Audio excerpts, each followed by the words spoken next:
avec ses monuments, parcs, ponts et bâtiments anciens, Salaberry de Valleyfield regorge d'événements insoupçonnés. Chaque fois qu'on passe devant l'un d'entre eux, on ne peut qu'imaginer l'histoire qu'il pourrait nous raconter. Quelle en est l'année de construction? Qui y a vécu? Que s'y est-il passé? Aujourd'hui, on a pensé vous dévoiler la trame historique de l'un d'entre eux.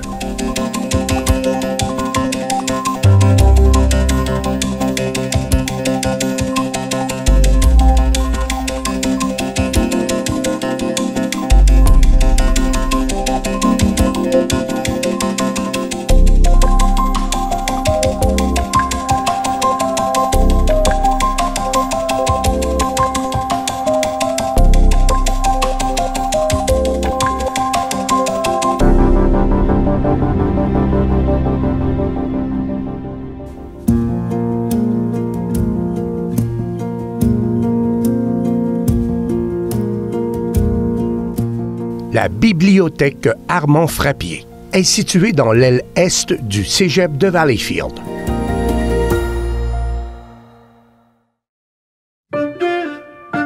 En 1896, bien que le Collège de Valleyfield et l'évêché aient une bibliothèque à leurs fins respectives, il n'en existait aucune s'adressant de façon générale à la population. Avant de pallier à ce manque, nous devrons attendre jusqu'en 1902, année au cours de laquelle Monseigneur Joseph-Charles Allard fondera le club d'amusement Cercle Sainte-Cécile. À ses débuts, le Cercle Sainte-Cécile occupera des locaux dans le bloc Boyer, édifice adjacent du côté ouest de l'Hôtel de Ville, sur la place du marché, aujourd'hui la rue Nicholson. Cet édifice sera détruit par un violent incendie en 1974, année du centenaire de Salaberry de Valleyfield. Monseigneur est mort ayant donné son aval au projet L'on se revise, et l'appellation du club d'amusement Cercle Sainte-Cécile changera pour le Cercle est mort. L'édition du progrès de Valleyfield, le 3 avril 1903, nous informe des particularités suivantes. Le Cercle est mort est ouvert sans exclusivisme aux hommes mariés. Le nombre de ces derniers ne devrait cependant pas dépasser les 2/3 de celui des jeunes gens. Le Cercle compte, en ce début d'avril 1903, 52 membres actifs, dont 17 hommes mariés et 35 célibataires. Le Cercle est mort bénéficiera dès son ouverture de dons en espèces, des livres et de supports organisationnels. On organisera également des tournois de whist et des soirées d'ocre, ce jeu de cartes à 4 joueurs, qui rapporteront un niveau de financement souhaité pour couvrir les dépenses courantes et d'alimenter un fonds de capital de développement. Toujours dans les journaux locaux, dès janvier 1904, l'on parle du Cercle Aymar comme d'une entreprise prospère désirant maintenant être constituée en corporation publique. L'organisme va de l'avant et achète la maison de Georges Phillips à l'intersection des rues Saint-Jean-Baptiste et Jacques-Cartier. La direction a l'intention d'y construire une nouvelle bâtisse de 100 pieds par 40, ayant au rez-de-chaussée des allées de quilles et à l'étage supérieur, une salle de représentation. Monseigneur Aymar invite les organisateurs de la soirée dramatique et musicale le 30 mai 1907 à déverser l'ensemble des recettes à pourvoir à la bibliothèque du Cercle. Et ce dernier d'affirmer « Nous avons déjà exprimé nos vues sur le projet de formation d'une bibliothèque à Valleyfield ». Suite à la création du Conseil 1180, les Chevaliers de Colomb financeront par la suite les argents provenant de la tenue d'activité. Il en sera ainsi jusqu'en 1917, année où la corporation du Cercle est mort liquidera ses actifs. La maison et la salle de spectacle seront acquises par les Chevaliers de Colomb et les livres retourneront à l'évêché. Par contre, le 7 octobre 1931, ce sera au tour des Chevaliers de Colomb à ouvrir une petite bibliothèque dans un local attenant à leur salle de représentation.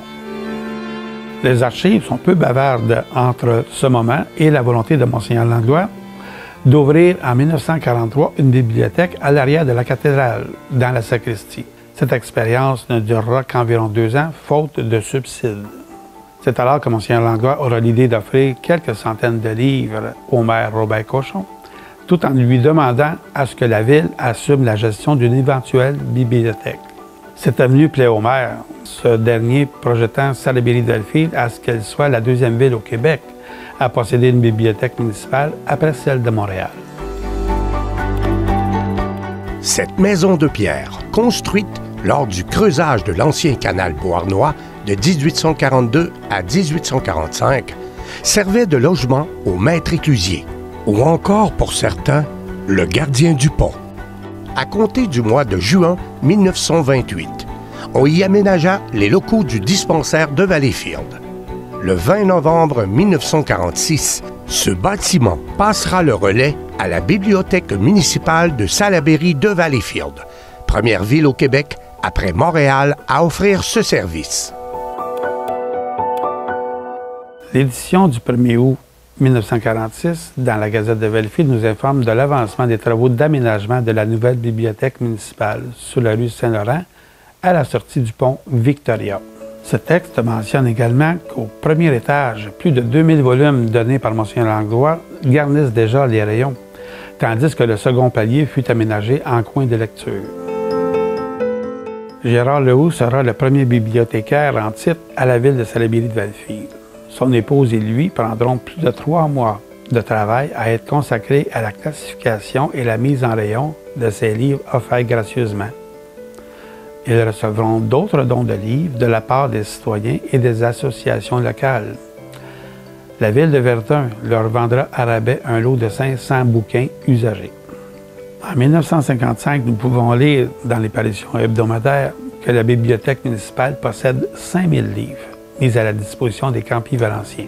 C'est grâce à l'intervention du Dr Aimé Leduc et d'Alcide Lafontaine, gérant de la ville, que les nouveaux revêtements des murs extérieurs ont pu être réalisés. L'on parle de cette bibliothèque comme étant la petite université du peuple. Les membres fondateurs sont Louis Quevillon, conseiller municipal, Horace Viault, conseiller municipal, Robert Cochon, maire, Delphis Gagné, conseiller municipal, Adrien Leboeuf, conseiller municipal, Paul-Henri Mercier, conseiller municipal, Monseigneur Joseph Alfred Langlois, évêque du diocèse de Valleyfield, Wilbrod Barrette, conseiller municipal, J. Gérard Lehoux, bibliothécaire, et Alcide Lafontaine, gérant de la ville.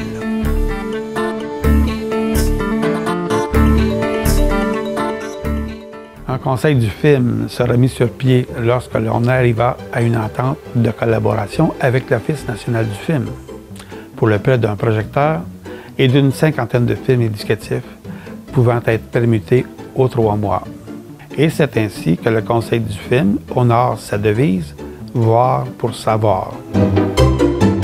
À cet inventaire s'ajouteront 3 autres projecteurs, l'un financé par la ville, le second par la Chambre de commerce Jeune et le troisième par la commission scolaire de la municipalité. Les dons et recettes provenant de la tenue d'activité ont toujours soutenu les achats de livres de films éducatifs.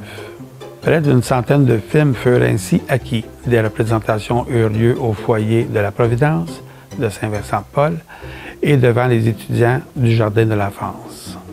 En 1948, le Club Richelieu, désirant promouvoir auprès des jeunes le développement d'un lectorat, a fait don de collections pour enfants à la bibliothèque. En 1960, la municipalité se doit de démolir la maison de pierre afin d'entreprendre des travaux d'aménagement du réseau routier dans ce secteur. La bibliothèque déménagera ses pénates pour gagner le sous-sol de l'hôtel de ville en rénovation. On y entrepose alors les livres, films, équipements de projection et tout autre matériel de cette bibliothèque déracinée. Au cours des travaux de rénovation de cet édifice municipal, un bris dans la tuyauterie provoquera la perte de tout le matériel entreposé.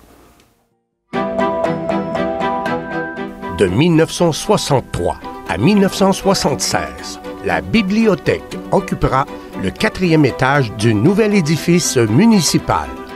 En 1977, elle trouvera refuge dans l'ancienne école Salaberry, située au 75 de la rue Saint-Jean-Baptiste, tout près de l'ancien cercle Aymar. Elle y demeurera pendant 2 décennies, jusqu'à ce que la municipalité et le cégep de Valleyfield décident en 1997 de mettre leurs ressources en commun. De ce partenariat émergera l'implantation de la bibliothèque Armand Frappier, du nom de cet illustre chercheur et microbiologiste de réputation internationale né à Salaberry de Valleyfield.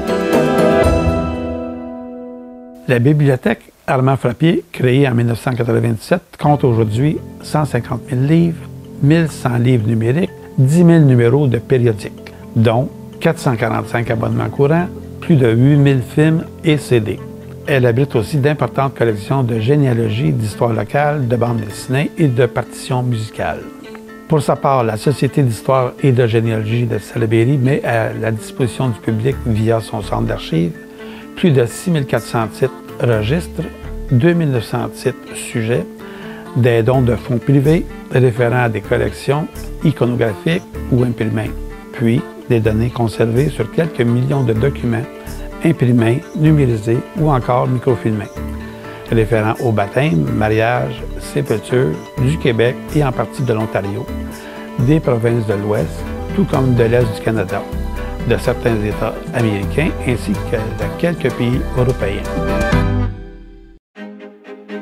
Voici le siège social de la Société d'histoire et de généalogie de Salaberry.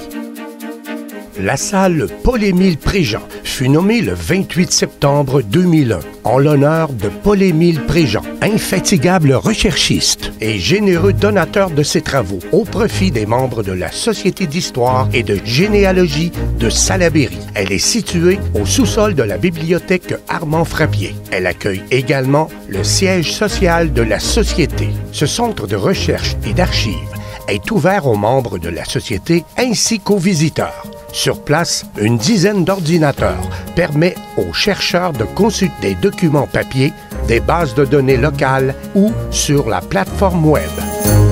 En ce qui concerne la succursale de Saint-Timothée, pour cette dernière, il faudra remonter en 1997 et jusqu'au moment des grandes fusions au Québec en 2002. Puis, l'appellation Bibliothèque Armand Frappier succursale Saint-Timothée prendra son sens pour s'inscrire petit à petit dans les mœurs comme chose venant de soi. La ville de Salaberry de Valleyfield et la municipalité de Saint-Stanislas de Kostka ont dévoilé le 26 novembre 2018 une entente intermunicipale en matière de loisirs, faisant en sorte que les Stanissois auront accès à tous les services offerts par la bibliothèque Armand Frappier. En 2019, la bibliothèque Maxime Raymond de Saint-Stanislas de Kostka est reconnue officiellement une succursale de la bibliothèque Armand Frappier, un peu comme la succursale de Saint-Timothée. Elle ajoutera ainsi à la collectivité un peu plus de 7000 titres. Musique, son, images, vidéo, interface graphique, montage multimédia, indexation d'une base de données ou livre électronique. Ce ne sont que quelques termes référant à l'ère numérique dans lequel nous naviguons de plus en plus intensivement depuis le début du 21e siècle. Nous sommes loin d'un document à reliure cousue ou encore chevaline. Bien que les œuvres soient encore disponibles en ces formats sur les rayons, il est à parier que dans un avenir pas si lointain, leurs offres, voire même le terme rayon, pourraient disparaître du décor.